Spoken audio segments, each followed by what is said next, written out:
I never meant for this story to be told to strangers on the internet, but here I am because keeping it inside felt worse than dragging every ugly detail into light. My name isn't important. This is about what happened, how small things turned into a mountain, and how one discovery rewired the life I thought was set in stone. We met at a neighborhood block party 5 years ago. She was there with a friend, laughing the kind of laugh that pulls your chest forward. I remember thinking she belonged in sunlight, effortless, open, and warm. We fell into each other's lives like two pieces that fit without trying. Days that used to be average became something to look forward to. Pizza on Sundays, awful movies on rainy nights, and the kind of quiet mornings where coffee tastes like peace. We moved in, bought mismatched furniture, adopted a rescue dog, and started planning things together without labeling them as forever. We just wanted the next morning together. The first 2 years felt like a soft landing. We worked, we fought like every normal couple, and then we made up and felt more solid for it. She'd call me the practical one, and I'd tell her she was the brilliant chaos I needed. It felt like a partnership in the truest sense. I trusted her. That trust grew so natural I barely noticed it was there, until it wasn't. The first tiny shift was so subtle I nearly blamed myself for noticing. She began to guard her phone like it was a separate, fragile life. It used to sit on the kitchen counter while we cooked together. Now it lived in her pocket. She introduced new rhythms. Late meetings, random coffee with coworkers, a new late-night exercise class she swore was just for stress. When I asked about it, she smiled the way she always did and said, "You're worrying too much." For a while, I believed her. I wanted the person I loved to be innocent of any betrayal. Denial stacked itself like a wall, but denial couldn't hold forever. The pattern repeated, excuses with a faster cadence, a sudden perfume that wasn't hers, the way she would laugh under her breath while reading a text. I started catching myself listening for her footsteps to see when she'd come into the house. I paid attention to details that never before seemed important. Receipts in a jacket pocket for a restaurant I hadn't heard of, a text that flashed on the screen and disappeared before I got a look. I'd stare at the closed door of the bedroom and invent explanations. Work stress, a coworker confiding in her, a surprise she was planning, anything to preserve the image I'd built in my head. One night, something small became something indisputable. I was making coffee and she left her phone, her hand awkward at the sink and the screen unlocked. I told myself I wouldn't look. I rinsed the mug longer than I needed to, listening to our dog snore on the rug. But curiosity is a small animal. It won't quiet until you feed it. I picked up the phone and scrolled open to a message thread where words blurred into a shape I recognized. Intimacy without my presence, plans without my knowledge. The text was clear. "Last night was incredible," it read. I froze, my hands trembled. The room tilted. Confrontation isn't cinematic. No lightning, no string swell of ominous chords. Just a phone in your hand and the knowledge that everything you've thought is real has been rearranged. I didn't explode into rage right then. Instead, I did something I'm not proud of. I watched, I tracked.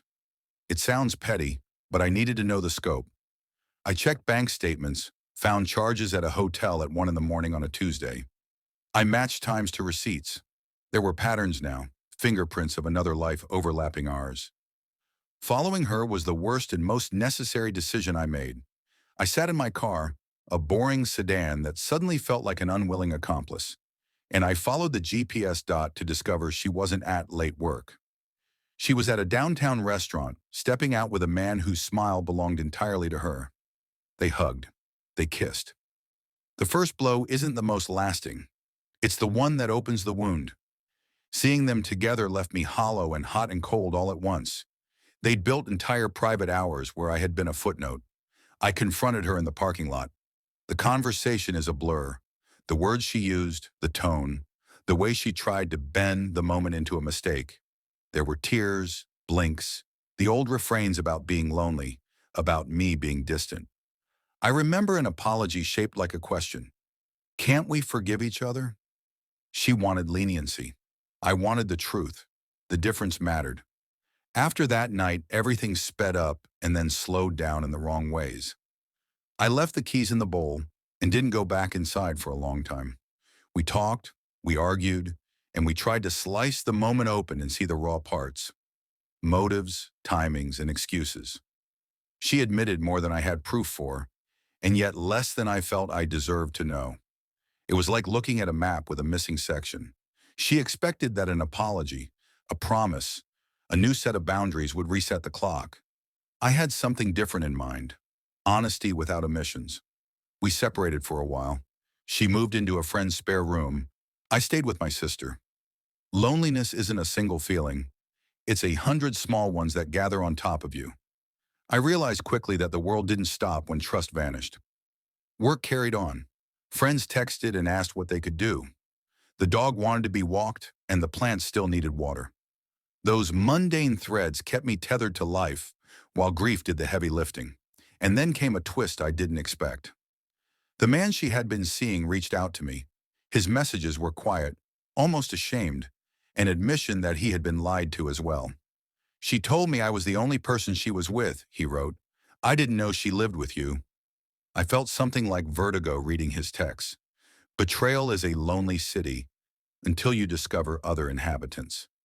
We spoke for hours, piecing together timelines and comparing odd overlaps. We both had been given versions of her truth tailored to fit what she wanted from us. There was anger, of course, but there was also an odd, brittle solidarity. Two people who had believed her were now holding the same broken map. The aftermath was public and private. Friends took sides or disappeared depending on what they needed to keep their own equilibrium. Family gatherings carried an invisible weight. I remember one Thanksgiving where I sat and watched conversations happen in bubbles I wasn't in. Some friends were sympathetic, others awkward, and a few were brutally blunt about my naivete.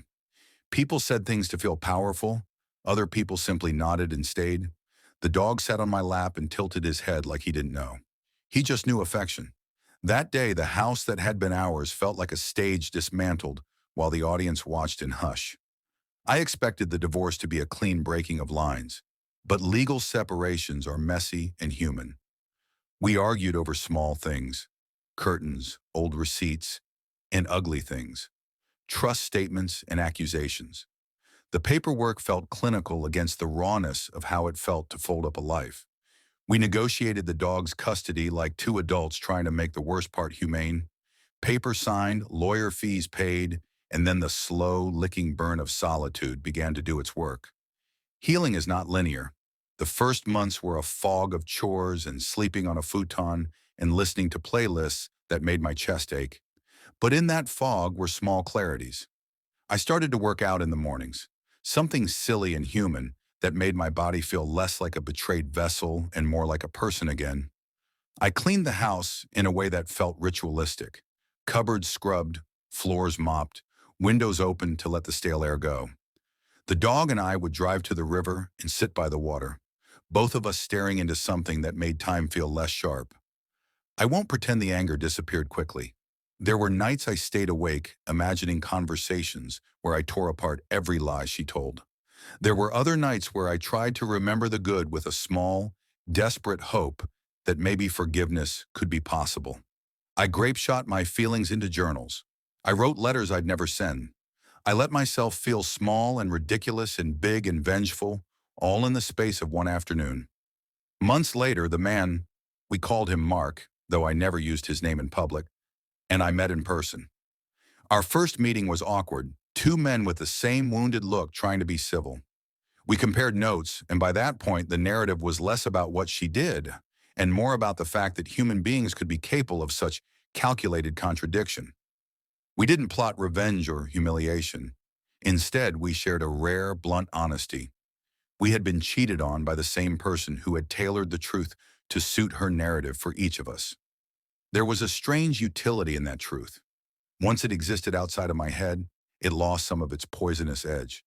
Time did something else. It taught me how to trust my instincts about people in a new way. Not cynically, but with an added layer of caution and wisdom. I started to watch my own internal narratives, the stories I told myself to make pain make sense, and I learned to question them before they hardened into fixed beliefs. I learned that vulnerability is not the same as naivete, and trust is a muscle that needs to be rebuilt carefully. A year after the discovery, I found myself in a small apartment alone. the sunlight cutting across the floor in the same way it had in the house we'd shared. I had photos in a box and a map of all the places we'd visited. I didn't throw them away.